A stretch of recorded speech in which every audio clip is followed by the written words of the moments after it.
Before we dive into today's episode, I have something truly special to share. Next September, I'll be leading an intimate women's retreat through the south of France and northern Italy, and you're invited. Picture this: mornings exploring the colorful markets of the French Riviera, afternoons sipping wine, and a hotel view with golden Mediterranean sunsets. Whether you love photography, food, or just want to reconnect with your playful creative self, this trip is designed for you. Spots are limited, so if all this sounds like your kind of adventure, please visit tourwithabsolutely.com and look for the tour France and Italy with Crystal. You can also send me a message or check out the show notes.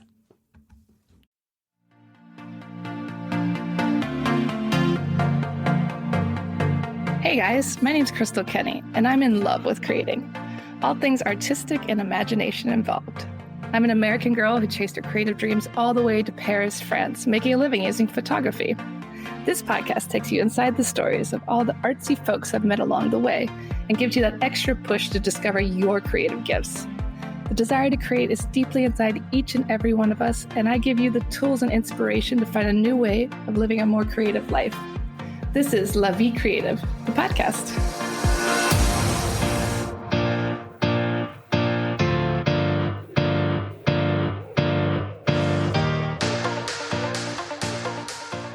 Today on the show, I interviewed Jocelyn Ulevicus. We talk all about painting, healing, and why making art is so important to helping ourselves see ourselves and be in the moment. So welcome to the show, Jocelyn.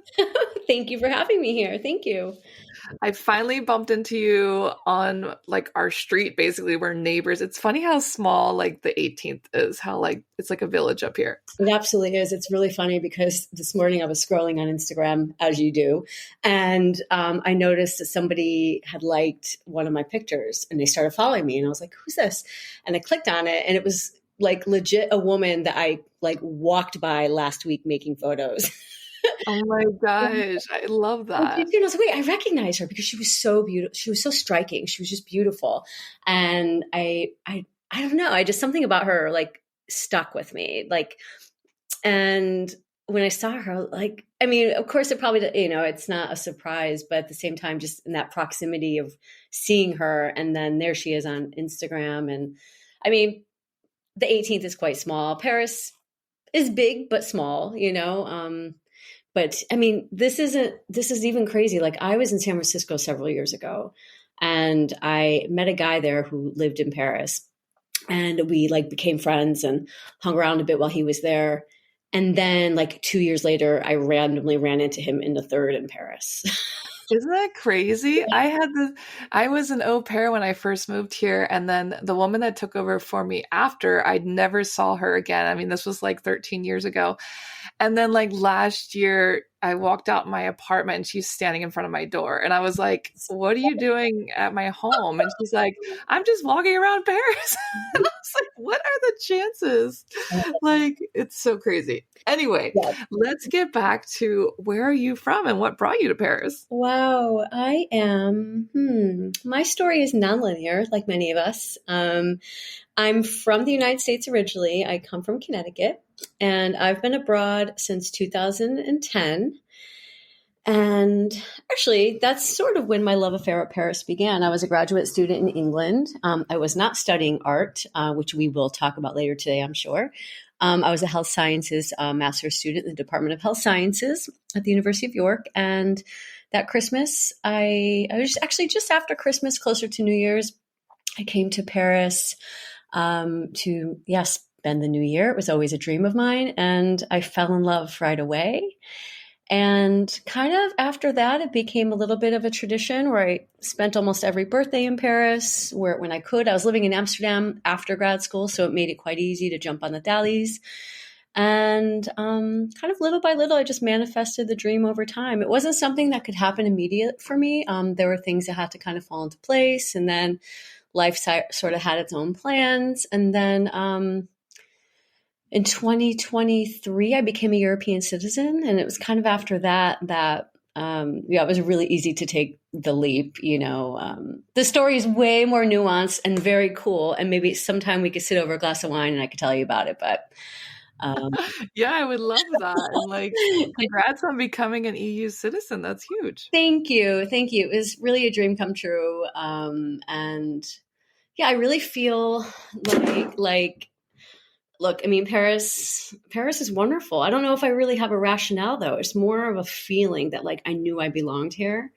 And even now that I'm here, I don't know if I'm out eating Paris up with a spoon like many of my peers seem to be doing, at least by standards of social media. I'm just happy to be here. Like I'm happy to just like walk down the street and go get a cup of coffee and just like be among the spirits of past. Like Yeah, I think there's something to be said about that. Also, there's so many great coffee shops popping up all over our neighborhood too. there are. I'm just so pleased to be here. And I mean, I feel like there are many beautiful stories to write. And art wise, I've already encountered so many cool opportunities and opportunities for collaboration and exhibition. And yeah, I just feel like there's more to come and just, yeah, easy come, easy go. Take it step by step. So that brings us to our next point. Like, what brought you into the creative field? You studied health services. So how did you become a painter, an artist? Tell us more about what you do. Okay. So I not to be pedantic, but I studied health sciences. I have a background in social work and public health. And leading up to my master's, I was, I really thought I wanted to be an academic. I had beautiful, beautiful professors and teachers throughout my entire life. And I wanted to contribute in that same capacity. You know, I definitely like romanticized it. I thought I saw myself like old in the office, like surrounded by books and stacks of papers and articles and students coming just to talk with me and have a safe space. And I wanted to provide that. And then when I went all the way up to my doctorate, which I, followed up my my MPH with went to the Netherlands to do a research fellowship that was tied to a PhD. And once I was on that level, I was like, wow, first of all, I'm way out of my depth. 2, I was not meant to just sit in an office all day and have my head down. And 3, I really want to live a more creative life and work in a creative field. And not that research and science, are not creative, because I really think they are, but I just felt this other calling. And then kind of the unimaginable had happened. My father passed away a few years after I'd started in 2014. And my mother had previously passed away. So there was just this feeling of being completely unmoored.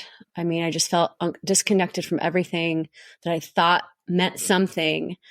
And I was home in the United States, and I was in my childhood bedroom, and I found this piece of paper that, I don't know, I must have written it when I was in high school. That was like the 17-year-old me, let's say, was writing like, I really want to be an artist, but I'm really good at the sciences, and I really want my dad to be proud of me, and I don't know what to do, and I feel this pressure that I have to decide. And so it was very clear that I had made a decision. Like I pursued a more traditional path, and it just wasn't working out for me. I mean, I was miserable.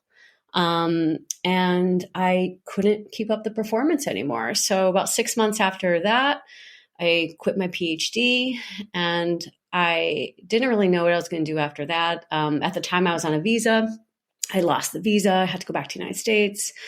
I spent a couple years, like a year on the West Coast, a year on the East Coast. I was writing a lot. I was beginning to do like little drawings and watercolor paintings. I was working a lot of odd jobs, having quite a lot of adventures. I was healing a lot. I was growing a lot. I was also pissing people off too, because I think you can't help doing that when you're just trying to survive and make sense of things. And I don't know, at some point I went back to Europe, and I was writing a lot and writing, planning to write a book, and I was drawing and painting. And then, I don't know, people started taking interest in my drawings and my paintings, and they were buying them. And then I just kind of grew after that. And next thing you know, I was like running a full-fledged business. Like, I think I sold like my first drawing in 2018, and I was doing everything, by hand and, like on a small scale. And then when I moved into my last Amsterdam apartment, it was the fall before the pandemic. And I just felt this like wild dynamic energy bubbling up. And I thought, well, okay, watercolor and ink on paper is going well, but let's see what else we can make. And I just went to the art store and I was like buying up everything. I was just exploring all these crazy materials, anything I can get my hand on, things I'd never used before. I didn't even know how to pronounce the name of like some of the things. And I was just trying everything out and making things and posting them on Instagram, and people were buying them. And it just, I don't know, it just took off. It had a whole life of its own. I mean, I was just like, fantastic. yeah, I was just a conduit for it. Yeah. I started off doing like some abstract things because I felt like if I was going to be a serious artist, I should make abstract art. Like I was really like stuck in my head about it. And then I don't know, I was also like healing a lot. Like I have not just a loss of my parents, but quite a lot of trauma in my life history. And a lot of it was coming up for me during the creating. So it was very therapeutic for me in a sense. And kind of in that process, the flowers started to emerge. And then the more I painted them, the more they became it feels like metaphor feels so too trite. Like it was beyond that. Like they just became so symbolic and meaningful for me on this absolutely like radical level. And this pursuit of joy in the face of all the difficulty. I mean, at the time when the flowers emerged, it was, all of us were deeply thrust into the pandemic and trying to make sense of it all and wondering if we were going to be alive to see the end of it. And I just kept painting these flowers. And I think during that time, they really symbolized a lot of beauty and hope for people. And I just, here we are now, several years later, and I've continued on. And yeah, we never know where it goes until we do. So here we are. I think that's so true. I think so many people are afraid to even start. Yeah. And you just jumped in and look what it's led to. I mean, it's pretty amazing, that, a lot of people be like, I can't leave my PhD. I can't leave this other field. I put all this time in, and you were brave enough to do it. So kudos to you for making a business out of it. Thank you. It's very, it is wonderful to live a dream come true, but it's, like with anything, it's not all glossy, it's a lot of hard work, a lot of sacrifice, a lot of unseen hours, a lot of unpaid labor. It's a lot, but it's also really incredibly wonderful. And I can't see myself doing anything else. Yeah. And it's like, you don't ever work a day if you love what you do, right? So like you said, it is a lot of work, but also we are enjoying our passions, which not everyone can say they do. Absolutely. I wish everybody can say, I wish it, but I feel like there's something for all of us to be doing. And I think like I don't know, it was funny. When I was walking home for our meeting, I saw this woman, she was dressed in this gorgeous, like, chartreuse, like glittered dress. And she was making photos, and I turned around and she had like this beautiful flowing hair, and she was probably like an influencer. I don't really know, but she was making these beautiful photos. And I was like, and then I looked down at like my paint stained pants, and like my hair was a mess. And I was like, we all have a role here. We're all doing something. And I really believe that we're all contributing in our own special way. And I think it doesn't matter if you go to a regular like office job, or, if you decide not to work at all. I mean, how we spend our time it's our personal choice, I believe, even if we feel some external pressure. And I think the time itself is the most valuable thing. And as long as we're deriving some joy from it, either if it's from the productivity of work, or if the work allows us to enjoy our lives in other ways, like spending time with our families or traveling or pursuing passion projects, it's the time that is the real wealth, I think.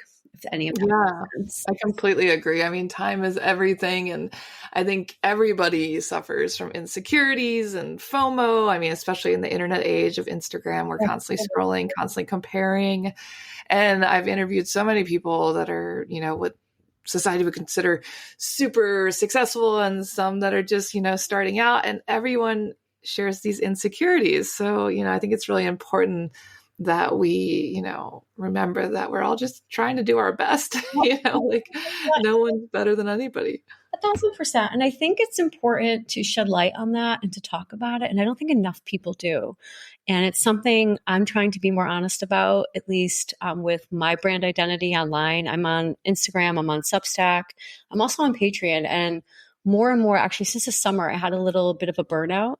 And I was like, hold on, wait a second. Like, I'm giving a lot of myself away here, and I'm not sure if this is okay. And I started doing research about all these other like female artists that felt like there was this sort of like a lack of fairness, and the amount of work being put in and what wasn't coming back, and the expectations. And I was like, wait a second, there has to be a better way to be doing this. And creative work is valuable work. Like, so of course, right now I'm just speaking in the context of creative work, but it is valuable work. And I feel like there are a lot of insecurities, of course, when you're looking online and you're seeing how other people are doing things, or, how it could be by any measure of success you decide to compare yourself against. And, comparison is a thief of joy. And I think you really hit the nail on the head here, where we just have to remember that all of us have insecurities, all of us have our own struggles. And if we keep elevating our voices and sharing about them, then that closes the gap between us. Exactly. Yeah, we're all just human trying to get by, trying to enjoy this life, this short time we have. And I think that's why. I know. It's so like, that was sort of the thing that for me, that was the inflection point. Like when my parents died, it didn't happen right. It happened for me when my mom died in a different way. Like my dad was like really coming down to me about deciding what to do with my life. And I was like, you have no idea how serious I am taking my life, because I'm trying to be thoughtful about it. Like, I did not want to just go do anything. I really felt like I had to figure out something meaningful to do with my time, because the time is so limited, and we don't know how much time we have, but all we know is it's limited, and someday it's going to end. And I really hate that fact. And I knew that acutely even before my mom died. Like, I knew it somehow, even though I didn't have like the language articulated, I knew it as a kid. And then when I was 25, I knew it. And then by the time I was 35, when my dad died, I was like, wait a second, this really does all end someday.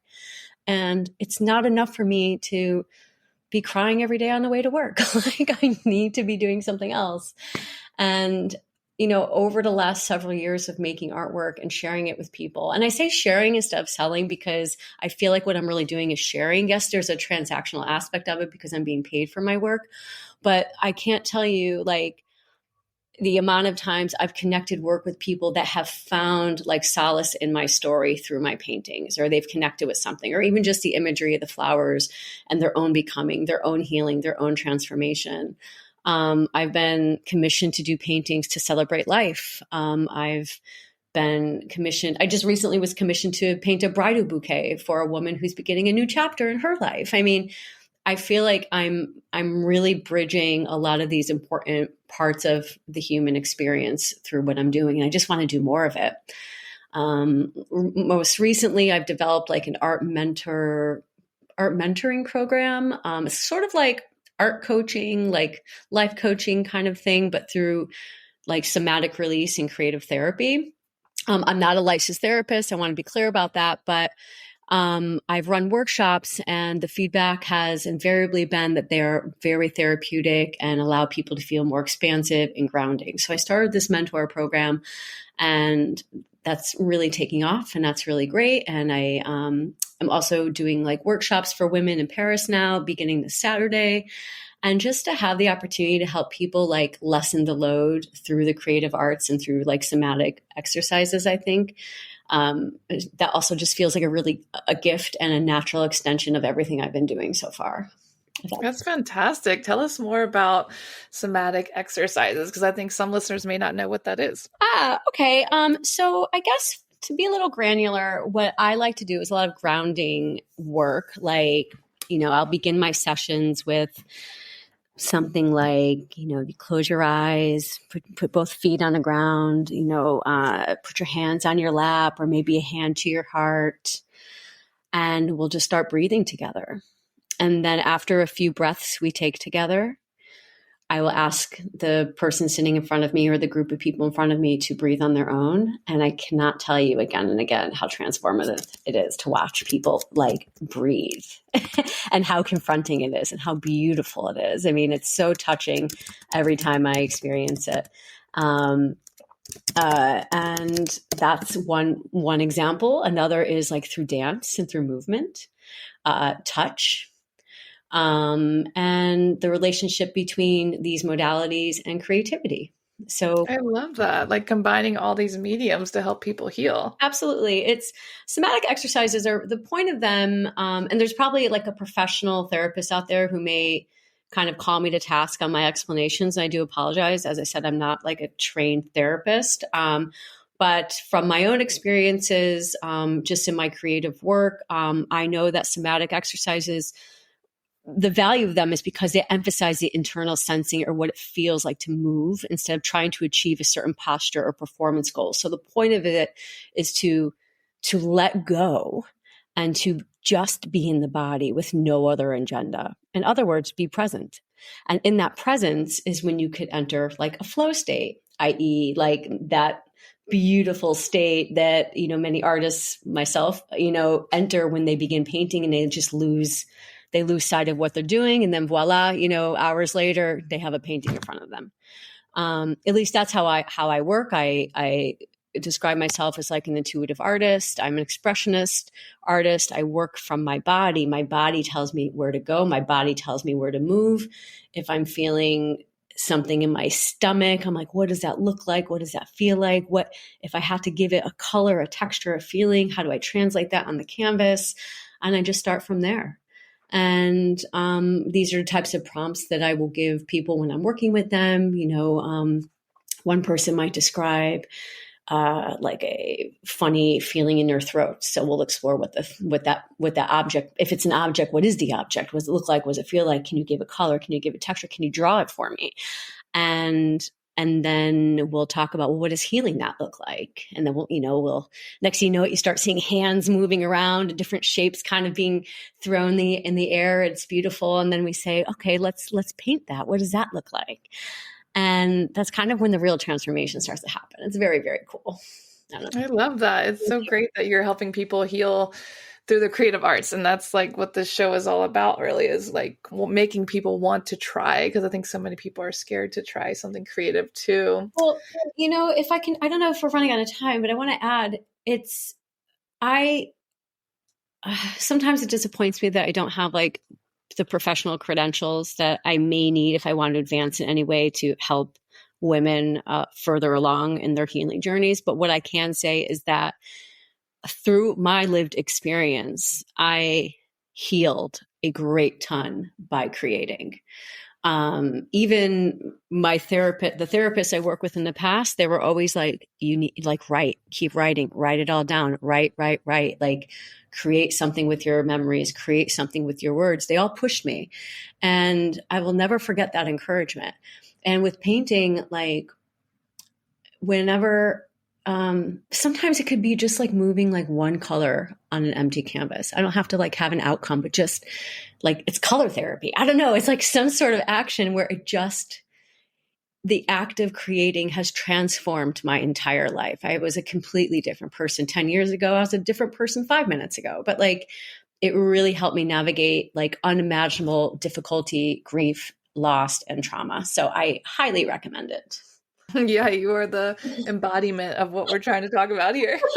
Yes, sorry. I'm very passionate about this because I just really fully believe wholeheartedly in it. And if I can help other people too, then I will have done my work well.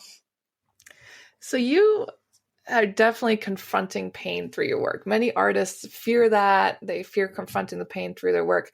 What have you learned about healing through creation? I mean, you kind of just touched on that, but like, what have you learned from all of this? What have I learned? Give me a moment. Healing. I don't want to overthink it because I feel like once I start overthinking it, again, I'm in my head and not in my body. And that has been probably one of the biggest lessons, is getting away from the ego, getting away from the inner critic, getting away from negative thoughts, getting into the body, and more saliently, that you can begin again and again, that life is constantly recreating itself through the inward and outer breath, for instance, through the act of creating, you are creating yourself into like a new being just every day, the way you live your life. And through painting, of course, every painting itself is like a tiny birth and a tiny death. It's a beginning and it's an end. It's an invitation into the unknown. I never know what I'm going to paint when I begin. I mean, ultimately I always wind up with these flowers, but that's not how I start. And starting is very difficult. Even though I think I'm very good at what I do, it is painful. It is a birthing process most of the time. But once you reach the finale, I suppose, it's like, wow, okay, there's resolution. That was beautiful. I can do hard things. I can dive into the unknown. And I think that's what, I mean, these are just some of the things I've learned, but I think I can probably talk hours about this. I love that. And yeah, sorry. Yeah, no, and let's talk more about that. Like, you often return to this motif of flowers, which are symbols of beauty and permanence. But what do flowers mean to you personally and artistically? Personally, okay. All right. So I think we can all agree the flowers are beautiful and they're poetic. But the more personal kind of touch point for me was one day I was working in my old Amsterdam flat, and I had this bouquet of like peonies, and they were dying, and the petals had started to fall off and they were losing their color, and I couldn't bring myself to throw them out, and I just let all the petals fall onto the table. And I watched it. I watched this happen over like a couple days, and it suddenly became very clear to me that I didn't disregard them because they were dying. I found them more beautiful, and it allowed me to appreciate them more. And during this time, I started to reflect a lot about certain things in my life that didn't come to pass. And I'm going to cry, but like, I didn't become a mother in a traditional way. I have 2 cats. They're great. But I didn't become a mom, and I haven't been married or anything. And I've really committed to my art life, but there's still grief with different decisions. And I was feeling like maybe very insecure during this period, and I'm getting older. And as somebody who is not ashamed to say that she was kind of obsessed with her looks for a long time, suddenly you see your youth fading before you, and all the uncertainties about getting older. And then I'm watching these flowers and their petals drop, and I don't know, suddenly it just became very clear to me to make peace with it, and to appreciate every life stage, because what a gift it is to be getting older. What a gift it is to still be alive and tell about it. And I don't know, suddenly just kind of after that moment, things really start to change for me. And yeah, so the flowers, they teach me how to make peace with the things I cannot control, I suppose.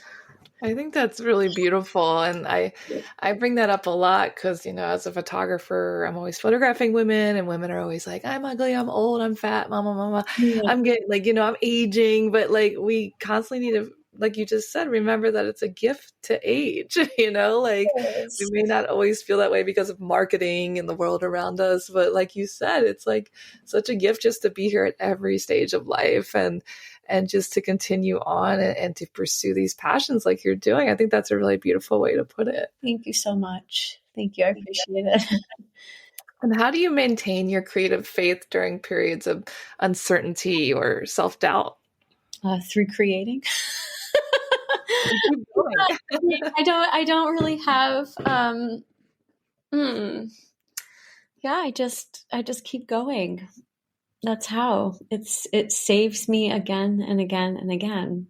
And yeah, you need it. Like, it's part of your being. It's part of your meditation. Like, it's part of your health. it is 1,000%. It is. It's a big part of my well-being practice. Yeah. And you write poetry and prose as well as painting. So how do these practices speak to one another?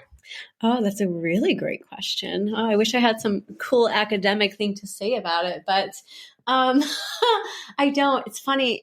They definitely are not mutually exclusive of one or the other, and they form each other in practice But I do find that if I'm working on one type of project, I'm not able to touch another type of project. So I'm currently working on a memoir, actually, about the losses of my parents, some violence in my early life, and embodied trauma. And I think the writing of that book, which is nearly finished, could only be made possible through the experience of the memory that came up while I was painting. When I'm painting, there's a lot happening. There's a lot being processed. If it's like flashbacks, memories, emotion, things I didn't get to process, things I didn't get to feel. And, they'll come to me while I'm painting, and I will like experience like latent feelings like rage, for instance, or just incredible sadness. And I will cry and I will paint through it, and something will be healed. And then I'll write about it in my journal just to get it out. And I have like 2 shelves, like of 15 years worth of journals, just with content that I use to put this book together. So I would say that's how those 2 processes be together. And my poetry came about during the pandemic, where I was just home a lot, like many of us were, painting and reading a lot of poetry. I was publishing like essays kind of pretty regularly in different literary journals during that time. And I tried to publish a version of my memoir that was completed back then, and it didn't have legs. But I used some of the material to make poems. And then I found that I can write poems, and I really enjoyed it. And then kind of like a couple years later, I published a poetry book, and that's kind of how things happen. I mean, for me, if you I kind of go all in whenever I have like an idea to do something, and I commit to it fully. And next thing you know it's like my life. I mean, I had a vision for my life at one point, and part of that included living in Paris, and I made that happen. Part of it was becoming an artist, and I made that happen. So it's just sort of, I don't know if like the practices necessarily or what's speaking to each other, but it's me in conversation with I think something greater, like a greater consciousness or spirit or God or love or whatever language you want to use to talk about it. That comes up a lot with my guests, actually. A lot of them are saying, I don't know where this painting came from, or I don't know where this book came from, but I connected to something, and I was just kind of like the vessel to put it out, and I think that's really cool. I think that's fascinating that, people, we connect to this higher power, whatever you want to call it, and it helps us to be in the moment and heal at the same time. 1,000%. I feel like actually just this morning, I was like, you know what? You're still here. You're still here for some reason. You get to continue to tell a story with your life. I know that sounds really dark to the listeners. You're like, what is she talking about? But I don't know. Sometimes I'm just like, what am I doing? Like, what is going on with my life? And I don't know. None of us know, but I'm still here. I'm still here to talk about it. I'm still here to paint about it. Still here to write about it. And that's what I'm going to do. I think that's great advice. Just like starting too, like you just do things and things happen. I mean, I think we try to plan too far ahead sometimes, and we need to just like one step at a time, just show up every day. Just show up, just do the work every day.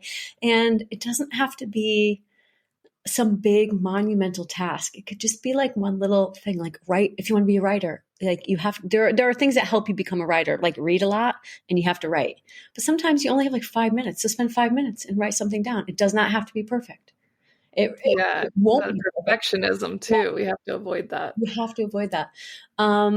Painting, the same thing. Like there's invariably a point every time I'm working on a new painting where I'm like, oh my gosh, this is horrible. Have I already painted like my best work? Is the jig up? And maybe I've used all my talent. Maybe I can't paint anymore. And it's like really crazy. But it's always like a breaking point. And then once I push past that, something really beautiful happens, because then I don't care anymore, because I'm not in my head. I'm not thinking about like, oh, I have to have this finished product. I don't care anymore. And I think that's actually one of the most important things, because it's not about not caring, like you don't care about people, you don't care about humanity, the earth, or animals. Like you've just let go, and it actually you care enough to let yourself be more relaxed in the process, and to enjoy yourself, and to be exploratory. And Like, I think that's one of the best things you can do when creating anything. Like, it's important to care, but I don't think anyone questions if whether or not you care because you're doing it. But the perfectionism, the concern about the outcome in creative work, I think it takes away the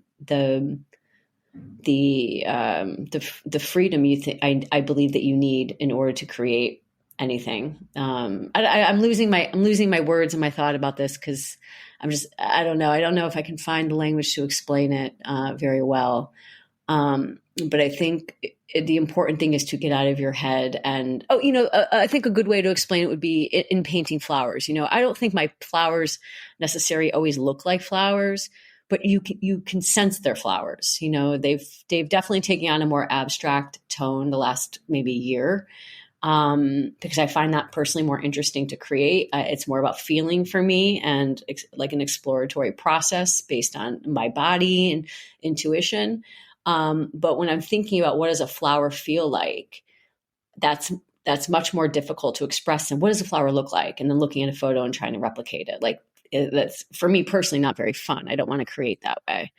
But I'm only speaking for myself. I think the creative process may look and feel different to other people, and I don't want to pretend I know anything about other fields and how people are creating in their professions. I'm just speaking about my own process. Well, I think that is a beautiful note to end on. And where can people connect with you and learn more about your work and commission you?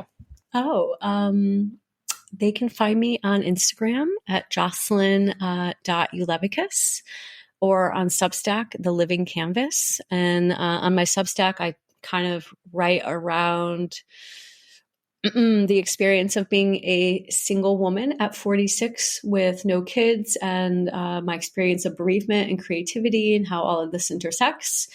And I do like creative prompts each week and like a Sunday reset, and sometimes like free downloads of like different artwork that people can print. And I just try to share. It's very community based in a different way that feels more substantive than Instagram.